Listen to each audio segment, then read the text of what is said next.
Look, I think conflict is inevitable. And I think that we have to get comfortable being uncomfortable. And, that's our job as the leader. I'm not great with conflict. I have learned to not take it personally. Have you ever wondered if you're missing a secret sauce to get everybody in your team all singing from the same hymn sheet? If so, you're in just the right spot. Welcome to the Master Your Business podcast. I'm Deirdre Martin, your triple certified, award winning, international best selling author, here to help you make your first 100 grand or maybe even your first million. Today, we've got a powerhouse guest, Sinead O'Neill. She's been an associate VP at AIG Private Bank in Zurich. She's led Waterford's iconic Winterville Festival, and she's a seriously savvy business coach and mentor. In this episode, you'll discover how to create unity in your team, align everyone's roles, and dramatically ramp up your accountability game, even if you're the only person in your business. You're going to leave fired up with actionable tips that you can start using straight away. Get your pen and paper ready. Let's go. Sinead O'Neill, what a pleasure it is to have you on the Master Your Business podcast. Welcome. Thank you. I'm really excited to be here. Thank you for inviting me. Well, it's such a pleasure. First off, with the O'Neill name, that's my maiden name, which just makes me, automatically we're related. But also, I've known you a while now, Sinead, and you never fail to impress me. Every time I meet you, the energy you bring, everything, it's just wonderful to have you. So before we Thank dive you. in, why don't you tell us a little bit around your background and what you're doing today? Okay, so whoa, how far will we go back? Well, I joined in my early 20s. I joined the civil service and spent a few years in that. I kind of moved between government departments and then what was known as the VEC. So I spent some time in what is now SETU. Back then it was called the Regional College in Waterford. And then I decided to broaden my horizons and moved to Dublin and worked for the most amazing company in Dublin with whom I just gained so much experience. And they were a really innovative company in that they grew from within, and back then that was quite unusual. And I completely thrived in that environment. And then oddly enough, I moved to Switzerland and we spent 9 years in Switzerland. The girls were born in Switzerland. The visa I went out on, I wasn't allowed to work because those wives were brought out to support the chaps during the IT. So we hung around, but I had enough of that after a while and decided I needed to get a job. At the time, that was quite easy because organizations were preparing for Y2K. And I had gone to school to learn German, which I felt at the time was very important to integrate. So I joined a private bank called AIG, which is part of the huge global organization that are AIG. And at the time, it was kind of a small organization when I could have joined, Citibank or UBS or Credit Suisse. But I loved the culture and I loved the people that I met there. They were very dynamic. Most of them were ex Goldman Sachs. So I suppose they had that edginess that I was kind of drawn to even back then, and an energy and a dynamic that I couldn't get enough of. So I just thought, I'm having this. I spent 6 years with that organization. And when I left, I was associate vice president, which was, for my age, was quite an accomplishment. And that was within the finance department. And then we came back to Ireland and I thought I'd stay at home and do the mom thing. But after a while, that really didn't suit me. The girls weren't getting the best of me and I needed something else. And oddly enough, I went into the construction industry to do a small project for a company and stayed with them for quite some time. But at an event here locally where I live, I met a friend and he had this crazy idea to have this Christmas festival in Waterford. And he asked me if I would give him a hand.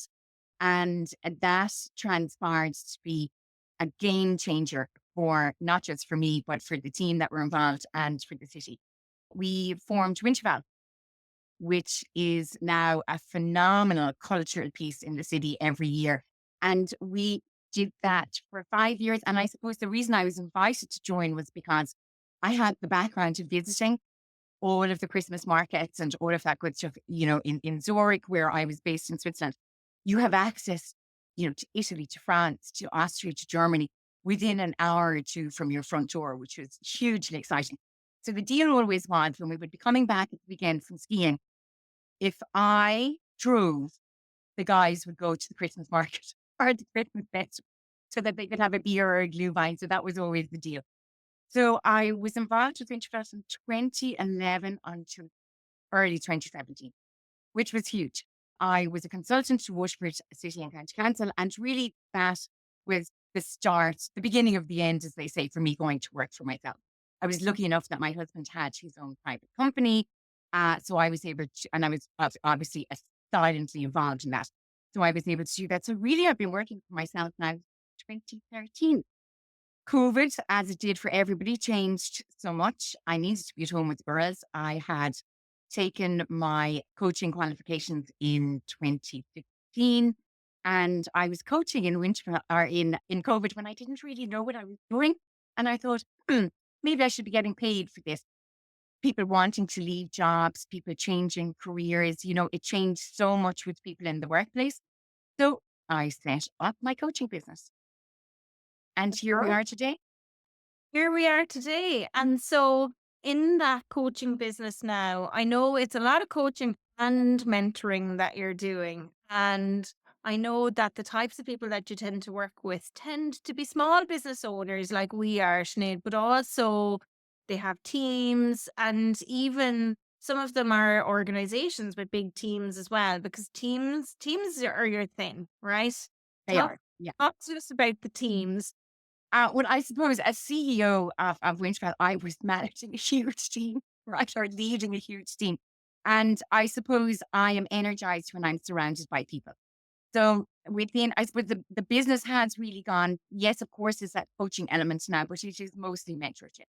And I suppose within that, if somebody in a small business owner is working with me, we're the team. That business owner and I are the team. Or if we are working with a slightly bigger organization, I become part of the team.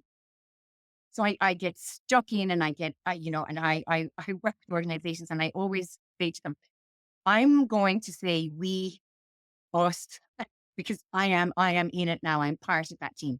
And I suppose that teams are what drive organizations. And when you have a cohesive functioning team, then you have a thriving business. And it isn't always easy. And, certainly many organizations in COVID expanded rapidly. And, many would have now teams that I suppose they didn't expect they might have, or they might have promoted from within. And as one managing director said to me lately, I have a few square pegs and round holes. And I thought, well, we'll sort that out. And he was open to everything. But teams are really where my heart are at. And whether that's the singular business owner, that solopreneur, and that's a team or a slightly bigger organization. Yeah, I love that. And I think, I've done the Lift Ireland thing for, I know some of my audience is outside Ireland. They're in the UK and US, largely outside of Ireland. And even Irish people mightn't have heard what Lift Ireland is. But Lift is Leading Ireland's Future Together. And it's very much around empathy, resilience, listening, and all of that sort of stuff. And where I'm coming from with this, and you're like, what's she talking about? Is that with Lyft, what I love about Lyft Ireland is that it helps see everyone as a leader, right? And Yes. their whole mantra is that everybody is a leader, whether it's at your kitchen table, at your desk, if you're by yourself in your own solo Right. place at home, Yeah. whether it's in the boardroom of a voluntary organization or wherever it is, every single person is a leader. And how you choose to lead is totally up to you. And so Yeah. for you, Sinead, as somebody who leads teams and works with teams, what are the common things that you see crop up for people and small businesses like ours? A fundamental thing that crops up time and time again is the understanding of roles and responsibilities within small or large organizations. Do our colleagues know exactly what we do in that organization? In with the financial background, we used to blame IT for a lot of things, right? But actually, sometimes it wasn't about the IT department. It was about a process or a procedure that we hadn't changed in some time or we hadn't addressed. to meet the new situation or the new strategy. But I do think that communication of who does what and what their impact is on the organization. And I think there's a lot of misunderstanding within organizations down to the basics of what is that person's role? How are they, impacting, contributing, supporting the team? Are there different collaborations between departments or individuals? And I think that's a huge piece that organizations need to have clarity on. That makes total sense. And I think, like, how I see it is, and I see this with a lot of my clients, some of them don't have employees. A lot of them have contractors. I've been really lucky. I've had people come on the podcast. I had fantastic Louise and Meehan come on and talk about hiring Yes. first employee, and we talked about employment law and contracts and stuff. And I had Laura come on as well. And Laura helps people with virtual assistants and helping maybe Yeah. find the right placement for the right virtual assistant. And so how I see it is like my team, I have 7 people on my team. There's 7 different contractors. I do Right. call them my team. Yeah, of But course. I'd love to learn from you today in this session. It kind of feels like a personal one-to-one mentoring session, but I think people listening will benefit also from the same question is that, I see myself as their client, but I also see them as part of my team.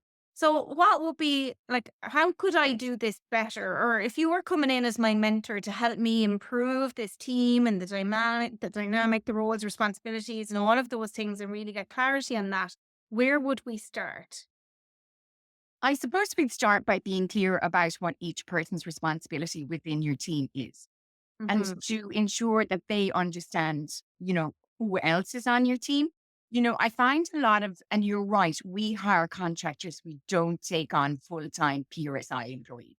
And that is great because those people are building their own business too, and we are supporting them in that way.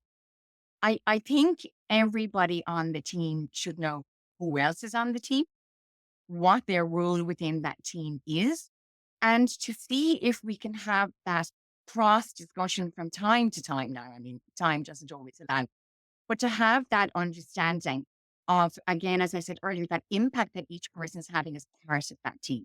And I love the idea of contractors coming together because we're all, you know, sailing our own ship and we're all learning from each other. And in those conversations, somebody might say, well, actually, I tried this, a little mini mastermind, right? A little bit of brainstorming around how we do things, how we could change things. Somebody who's in a role of VA may have seen something, heard something, learned something that could help the content creator, that could help the database manager, the IT person. And I think it's that cross sharing of my role is this, I've experienced this, I learned this from somebody else. It's that cross sharing. And I think that builds a cohesive team, but I also think it broadens the knowledge base within the organization. And in terms of like setting out the roles and responsibilities, I'm guessing as the leader, like that's my job, right? Yep. Gotta own that.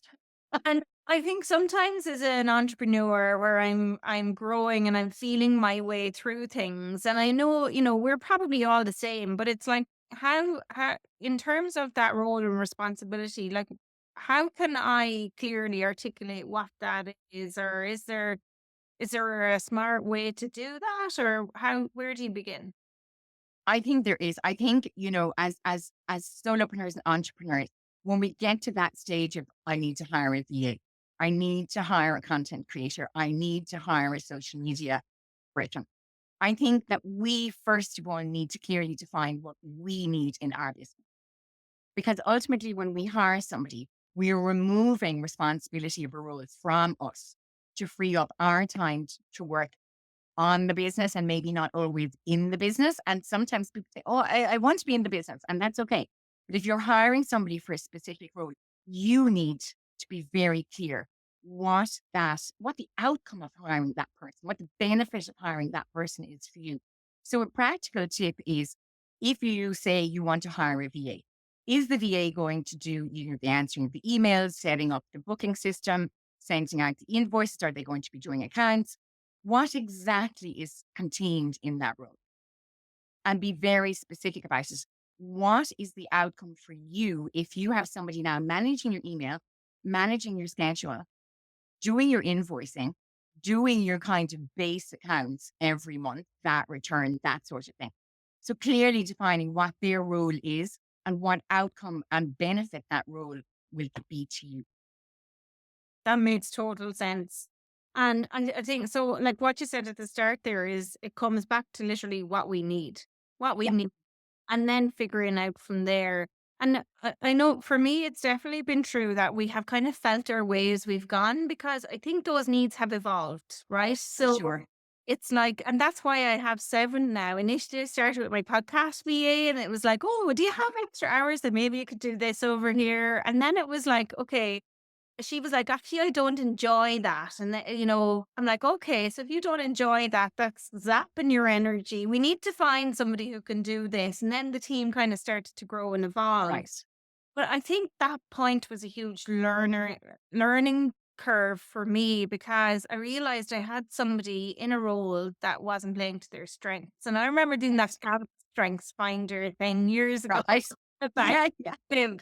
And I'm like, I really get that vibe of like, I don't enjoy what I'm doing. And that's just like miserable workplace, right? But what if you've got somebody on your team who knows what their roles and responsibilities are? They're collaborating and supporting with everybody, but underneath all of it, they're literally like, I hate this work.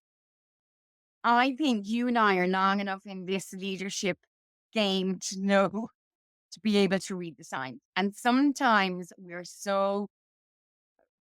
sometimes we get so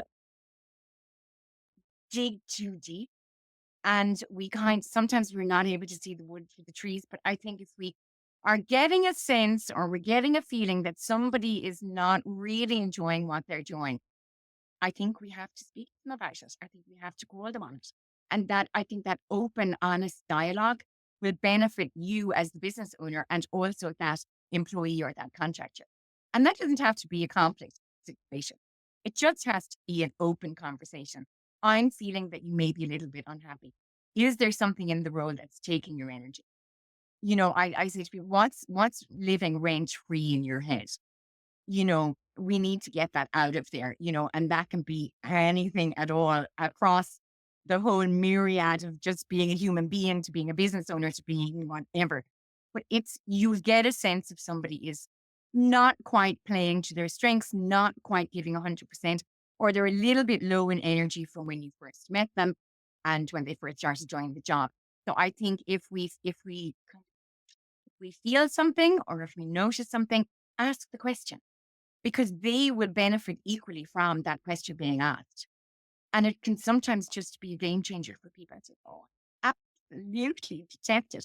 I had a client who hired a VA, and the VA was answering the emails. And she was so uncomfortable answering the emails because every time she answered an email, the business owner would come and say, that's not how I would have sent that. That's not. So they shifted that she wouldn't answer the emails, that there would be a separate email for her on things that she was very comfortable responding to. When it came to digging deeper, that needed to go back to the business owner. But you have to be able to put your hand as the contractor, employee, or the business owner to say, something's not sitting right with me. How are you getting on with that? And really, it's not a negative. Everybody will benefit from those questions being asked, and they can be asked in a very supportive, empathetic way. We've all been there. We've all done jobs.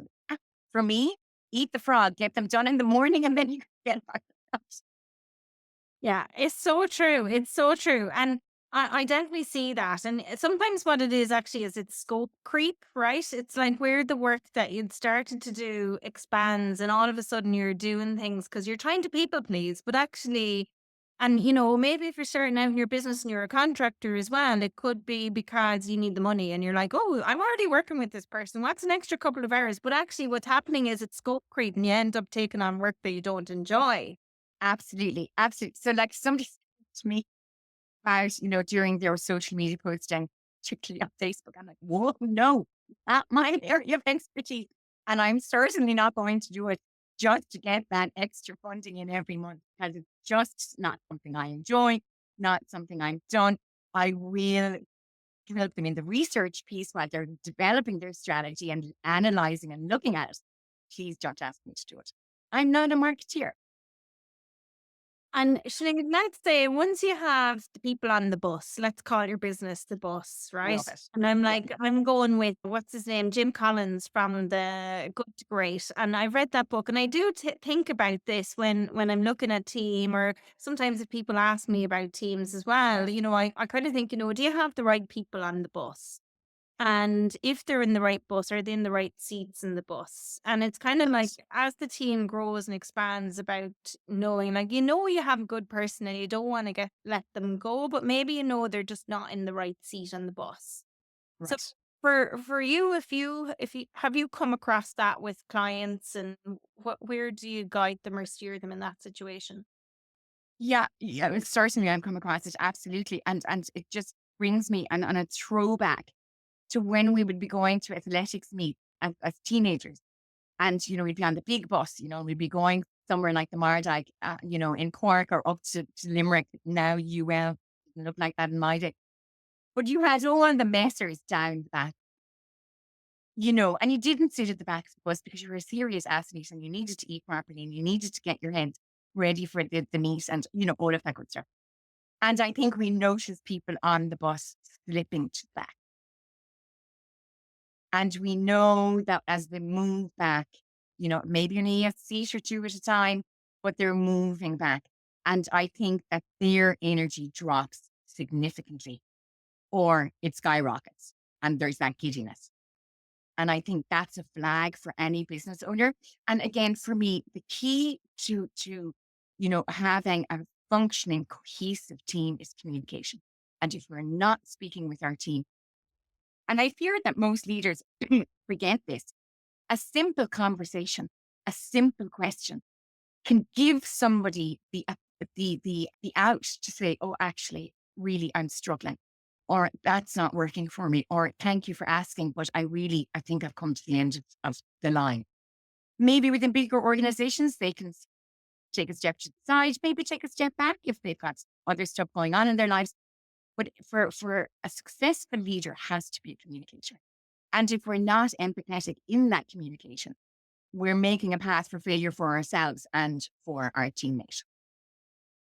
How often should we be communicating? Like, is there too much communication? Like, sometimes I'm like, I want to communicate, but I don't want you to feel like I'm micromanaging you or I'm a control freak or that thing, but it's like I'm approachable. Let's have regular check-ins and see what's working, what's not. One thing we could do better, one thing that's going well, one thing we can do better. That's something I ask every time.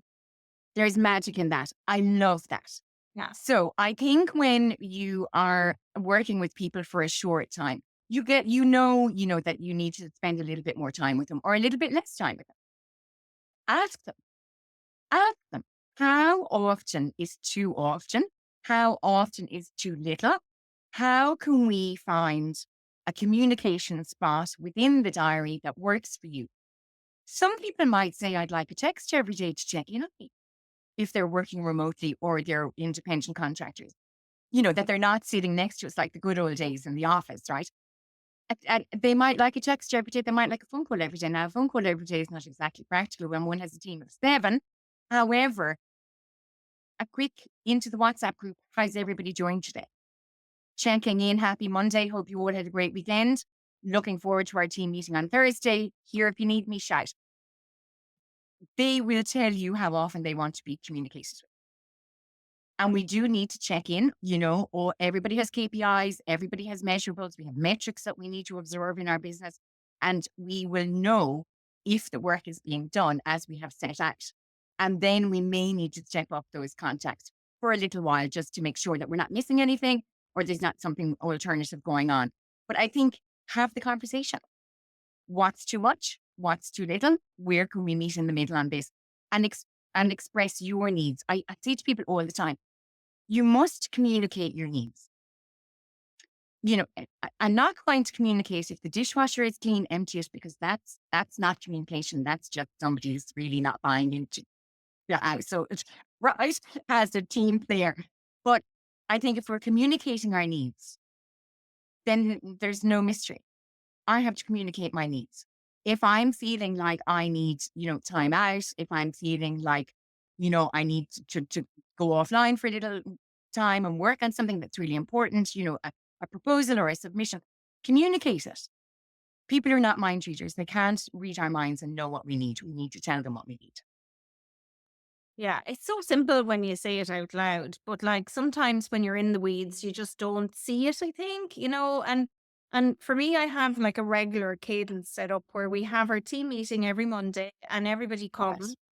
And then I do individual check-ins as well. So, and that has evolved. Like initially it was more frequent than it was Mhm. now, but now because we have our systems and everybody knows their roles and responsibilities, it just Right. flows. But it took in an evolution to get there. And I think, I don't think well, certainly for myself, when I speak to a lot of my clients, they don't have regular team meetings. They don't seem to be doing that and having those check-ins. And I know, like something that I see that crops up then is that they have a meeting, and then one person takes it over, and it can be very negative, or something else crops up where the whole team, like the focus is supposed to be A, B, C, D, and E, but somebody then just zones in on B and it's all Uh-huh. B and they don't get to cover C, D, and E. And, have you got some suggestions for how business owners like us could manage that kind of thing? Yeah, I suppose we need to own it. I mean, how many times have we gone to a meeting and we've left? What was the outcome of that? It- What did we just spend 45 or 90 minutes discussing? I think to be a good leader, we must always enter a meeting having an agenda set. There must be a purpose for the meeting. Why are we having a meeting? Are we having a meeting for the sake of having a meeting? Or is there a focus? There may be just one item on the agenda. And we need to focus on that one item and have action plans and have outcomes but we need to be communicating that. So the worst meeting to go into is a meeting that has no agenda. It doesn't have to be a full agenda, but the meeting has to have a purpose. There must be an action plan coming out of that meeting, and there must be a purpose for having it. And I think that a lot of leaders sometimes feel, oh gosh, I better have a meeting to try to call the gang together and we'll have a chat. I don't think so. They have work to do. So be clear on what the purpose of your meeting is, because everybody then feels empowered. They have that information. I'm also a little bit of a stickler. I don't believe in time management. We all have the same 24 hours in the day. I believe in task management. And I did a course that years and years ago in London, and it was Edward de Bono's Six Thinking Hats. You have to have a system in place. Why do we have a weekly meeting? Could it be fortnightly? Should we be meeting Monday and Friday to discuss what we planned on Monday? Have we achieved it by Friday? But I think that is the leader's job, is to set that agenda and to have clear outcomes leaving, that, and an action plan leaving that meeting. Okay.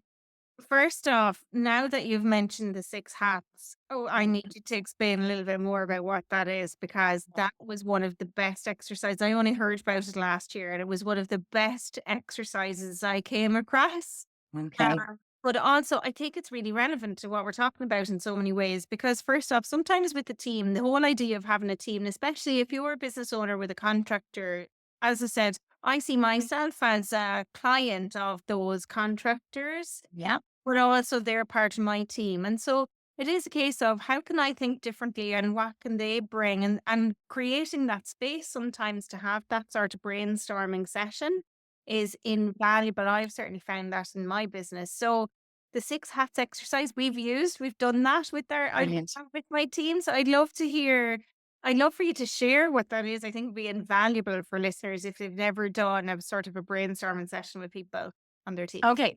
So I suppose the purpose of the six hats is they each have a purpose. And, so we have the blue hat, and the blue hat is about managing the thinking. We can't always manage the thinking, but what we need to do in the context of the job that needs to be done, within managing that thinking, do we have we allowed for creativity? First of all, if we have an idea and we have, you know, let's take, a company that's embarking on a new project. have we been creative around that new project? Have we explored all the options, all the different things that that project will achieve and accomplish? We need to talk, within that creativity, then a little bit of caution, because we have constraints, budget, time, et cetera, et cetera. But then you have to have an information session. When we've had the kind of the mad creative, those blue sky ideas, then a little bit of caution around, hey, here's the budget or approximate. Then we need to have a little bit of a chat around the information. What exactly is the streamline? What is the project length? And it's discussing the pieces of information that we actually have to hand, and do they fit in with that crazy, mad idea for this fabulous project? And then we have to take on board what the feelings of the team are. Because, you might have somebody on that team who thinks, oh, I see the benefits, because we also have to discuss the benefits. I don't have time. I'm stretched, within my time, every day, every week, I don't have the bandwidth to take on another project. Which project suffers because of that? So I think we have to manage the thinking. We have to be creative, of course. We have to gather all of the information which the team members will give us. We have to have that air of caution. No, the budget is 100,000 and it's not a million. So we need to be realistic in that. And then it's to observe what our team players are feeling about that project. We know what the benefits are. We know what the outcome is going to be. We know it's going to be great. We have to take all of those other things into consideration. I love that. It's such a simple exercise to do, but it Yes. actually creates the space for people to push back as well and say, actually, that blue sky idea you're thinking about, the reality is that won't freaking work. And Right. it's why it won't freaking work. And, or that's a great freaking idea. How could we make it work, Facts. Yeah. I think it's a really great space to create that and make it okay to push back and challenge for people mightn't ordinarily feel comfortable communicating a no to somebody. Yeah. Look, I think Peter Lencioni sums it up, best. I am a huge Edward Bono fan. I've eaten his books, not just for months. But I think Peter Lencioni in the 5 behaviors of a dysfunctional team, that book, that there has to be conflict, and you have the 5 behaviors, you have that baseline where you have to build trust. Then you have to have the conflict, as you say, the pushback. And then you have to have the commitment that we're going to do this and we're going to do it as a team. And then within that structure, we have to have the accountability piece, because that's what will help us get the result, which is what inevitably we all want, is that positive outcome of achieving that goal or that objective within the business. Yeah, it's so important. And I find it, sometimes I have like some of my team members, they'd be like, Deirdre, how about this? And like straight away I catch myself wanting to shut it down and be like, no. And I'm like, I've actually said to them, if I say no to an idea straight away, pull me up on it. Because I don't want to just shut it down without doing the likes of a 6 hat exercise. Because Okay. whether it's because I don't know why I do that. I think it's because like in my brain, I think I go risk, reward, Okay. whatever. But I'm aware that sometimes I do it. And because at least I have that awareness, I'm like, no, hold on, actually, I've said no. My brain wants to say no, but Yeah. I'm not going to. Let's tease this out and play with it. But I haven't always been that way. And I suppose that's a maturity thing that's come for me in my role in my business and what I do now. But For sure. I think with that, I think you're so spot on, Sinead, with the implementation and being aware of the conflict. And it's not always like the conflict piece is something that I'm afraid of. I hate conflict, right? But I Yeah. need it.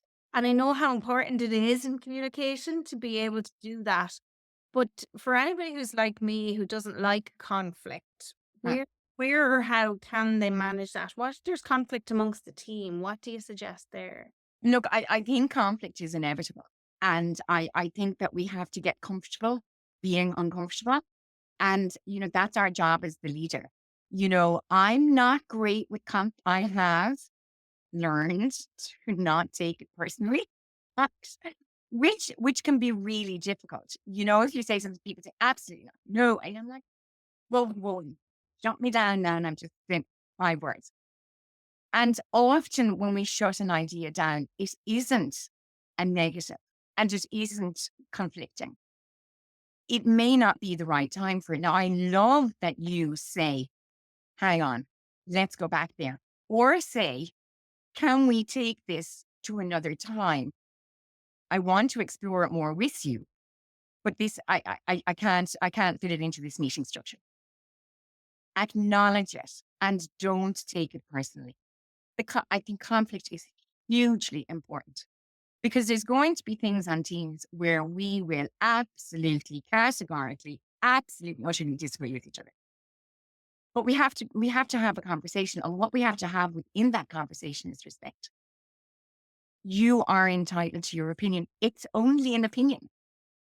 It's not going to end the world, right? Let somebody have their opinion and not take it personally. I think conflict's very, very healthy. Sometimes people say to me, oh, the use of the word conflict, it's a bit heavy. And I think, well, actually, if we, tame it down a little bit, it can not be as impactful. And you're giving somebody a license to challenge you. I love what you said there. You're giving somebody a license to challenge you. And I think, sometimes as an entrepreneur, we kind of think it has to be our way. And we're the leader of our business and we know the way. This is our way. It's our business and whatever. But actually, that license to challenge you is what the exact thing that could open doors, open Absolutely. opportunities, all of that sort of stuff. So I love that, a license to challenge you. Yeah. It can be very powerful because you are empowering somebody to share what they're thinking, what they're feeling, what they would like to do, what they think would be a great idea going forward. You're inviting that in. We don't have to accept it or we don't have to do it. It might come up in 6 months' time and it might be the best idea ever. So we never shut something down. We may need to take it to a sidebar. But, that practicality of allowing somebody to voice that opinion if it's interpreted as conflict, so be it. Yeah. I don't think I see it as conflict when it happens in my company. I definitely see it as, oh, there's an idea. It's a bit left field, I think, and I'm not sure how that sits with me just yet. Right. Yeah. Yeah. So, but again, it's the awareness for not shutting it down. So I love that, a license to challenge you. I love that. I mean, who doesn't want to be challenged, right? Absolutely. Right. And who doesn't want to be asked to share their opinion? Everybody wants the opportunity to speak and share and offer value and bring something new to the table. And I think when we're motivating people to do that, we get a lot more in return as business owners. One thing that I'd really love to touch on with you is accountability. Oh, my favorite. So I had this thing, when I worked in the bank, I had this thing about where I felt responsible as much as I think I felt responsible for everybody's productivity and output and well-being and everything about every team member that I had. Like I literally felt responsible for all of it. That was incredibly stressful. I think as an entrepreneur, I think I probably still feel the same way, even responsible for clients' results and responsible for how my team are and responsible for everything. And that's a big burden to bear. I'm trying to kind of let go of that to a certain degree, but Good. I'm glad to hear. I still do. And I think where for me I've struggled with that is actually holding people more accountable so that I'm not taking responsibility for them. And I'm sure that there are people listening who maybe struggle a little bit with accountability as well, because sometimes accountability is for clients.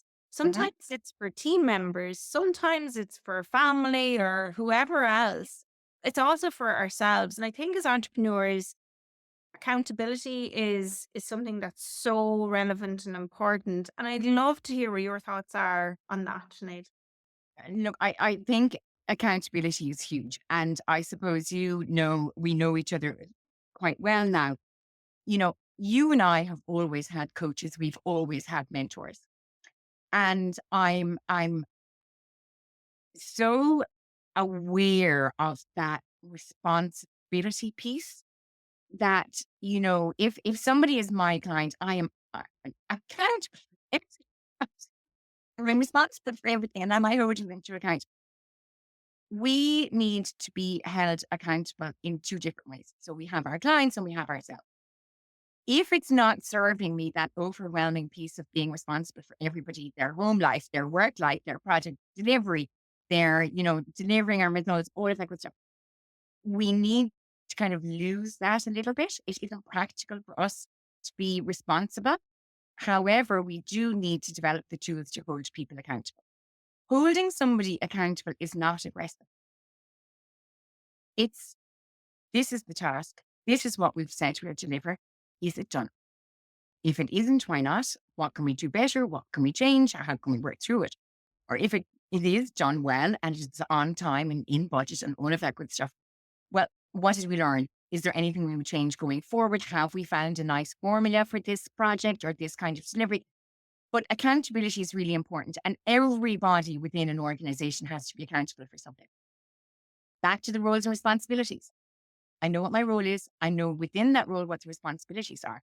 I am accountable to myself, but I also within the leadership space must be held accountable for achieving results, deliverables, KPIs, whatever they are.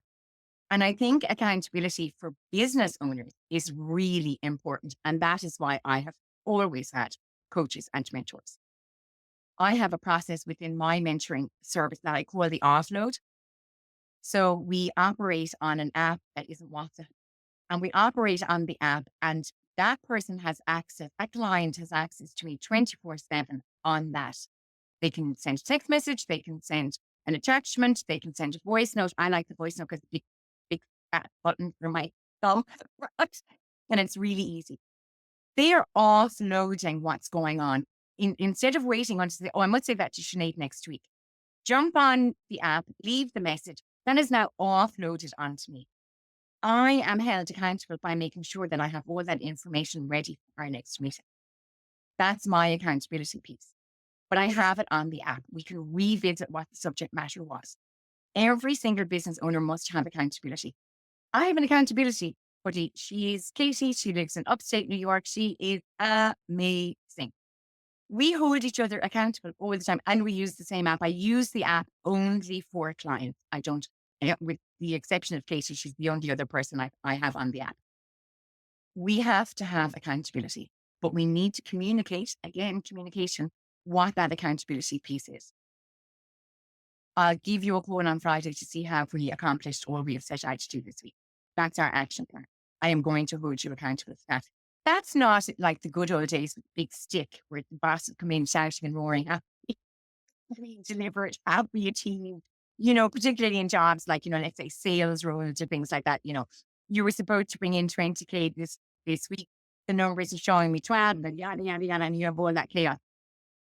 Each person needs to know what they're being held accountable for. And I think actually, when people get into the habit of being held accountable, they actually really, really appreciate it. Mm. Yeah, I hear what you're saying. What I'm hearing from some clients is that some clients have teams, and some of those have set out roles and responsibilities, and it's quite clear as far as I understand it, right? But Yeah. what I have heard them say, and I'd love to hear your thoughts on this, and maybe this is going to be contentious with some people, but I'm going to say it anyway, is that with some Gen Zs, the snowflake generation, that the Gen Zs just don't seem to want to be accountable for anything. It's like Uh-huh. they're just there for their paycheck and they don't give a hoot. Mm. And it's like, God, bring back the old generation, the old Gen X's or the millennials who, and I'm like, where's the gap there? Like, what's going on that they won't take accountability for their roles or whatever? Well, I suppose that generation I suppose, in all of society, they have grown up in the most privileged space. They have we've seen the great leaps in technology, but they're benefiting from it. There is that instant gratification, that instant access. that I can have everything I want and I can have it right now. And I think good leaders need to lead those people and invest in them.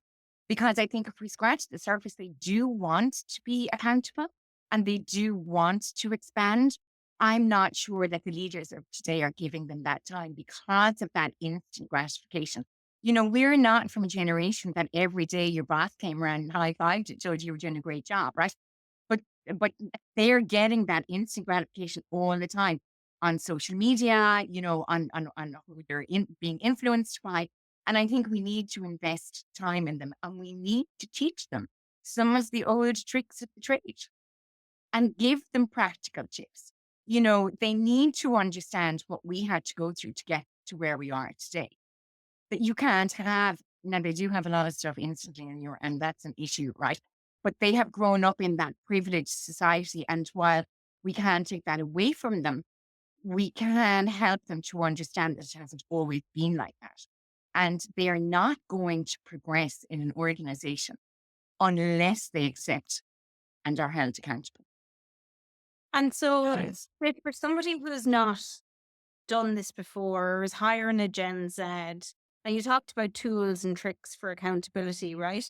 So I know as well, assertiveness is very different to aggression, and you touched on that a little bit. You alluded to it at least. So I think, could you outline maybe a couple of tips for people in terms of how they can hold people accountable, be assertive and not be aggressive? Yeah, absolutely. So back to communication, we have to be very clear and we have to communicate what our expectations are. And often you will find that people are not communicating their expectations, their needs, and are we being crystal clear with these people because they need a roadmap and they need to understand that if they're not performing in their role and they're not being held accountable, the impact that that's going to have on the rest of the organization. And I think it's giving them that responsibility, holding them accountable and telling them, this is how I work as a leader. I will help you progress, but I will also make sure that you're doing your job. You are being hired to do X, Y, and Z. There is potential for A, B, and Z, but be very clear with them. The communication, as leaders, we have to be communicating all the time. Sinead, we started with communication, we've ended with communication, and it literally is communication, right? Clarity, Yeah. communication. Yeah. And I think if you look at the great leaders in the world, they are communicators. And we have to teach that generation to communicate, because it's not all on this. It's not all on this. That one-to-one interaction, and I know it's all being challenged with AI and all of that good stuff at the moment, and there's huge pros to that. But we need to help them understand what outcomes we want and expect. Yes. Nobody's a mind reader, nor should they assume that other people are. Correct. Love it. Sinead, thanks so much for such an enjoyable chat. I've learned loads. I've got a whole page full of notes. Love it. I do. Thank you for having me. That was so much fun and just made me think about a few things again. Oh, great. And tell me what's coming up for you in your business and where can people find you? So my website is SineadO'NeillConsulting.com and I'm on LinkedIn as Sinead O'Neill. I'm not really on any other social media platforms, but you'll find me on LinkedIn for sure. I am starting a new mastermind on January 27th. I will launch it on January 20th, which is next Monday. And I'm excited about that. I have a few people lined up for it already. I am going out into the world with my Everything This program and my 5 behaviors program. And I'm really, really excited to be a Wiley authorized partner and can't wait to bring that to the world. Fantastic. And people can get loads of information about what that looks like on your website and connect with you on LinkedIn. Absolutely. Amazing. Sinead, continued success to you and your And to business you too. and all the wonderful teams that you work with. Thank you very much. We will be in touch. Thank you so much. Absolutely. Speak soon. Well, there you go. You've just heard an exhilarating deep dive into building stronger teams and keeping everyone accountable. So, just to recap on a couple of the points that Sinead made. First off, remember to get crystal clear on each person's role, including your own. Second, give people the license to challenge you. That can create an opportunity for fresh ideas to arise, but also allow the space for real engagement amongst your team or your contractors or whoever is working with you, even clients. And third, communicate. And when you think you've done your communication, then communicate some more. And I think it was George Bernard Shaw who famously said something along the lines of the single biggest problem in communication is the illusion that it has taken place. So there you go. Communication alone can absolutely skyrocket your team's performance, your business performance, and everything. So communication is the key. Your next step is to head over to Sinead's website if you want to learn more about what she does. Go and connect with her on LinkedIn. She's standing by with even more goodies to accelerate your success for you and your team. And while you're at it, if you got any value in this episode whatsoever, please be sure to rate, review, and follow or subscribe to the Master Your Business podcast wherever you're listening from today. Thanks so much for hanging out with us. Really hope you got some great tips from Sinead. I thought she was super. And now for you, go and conquer the world or master your business, whichever, you've got this.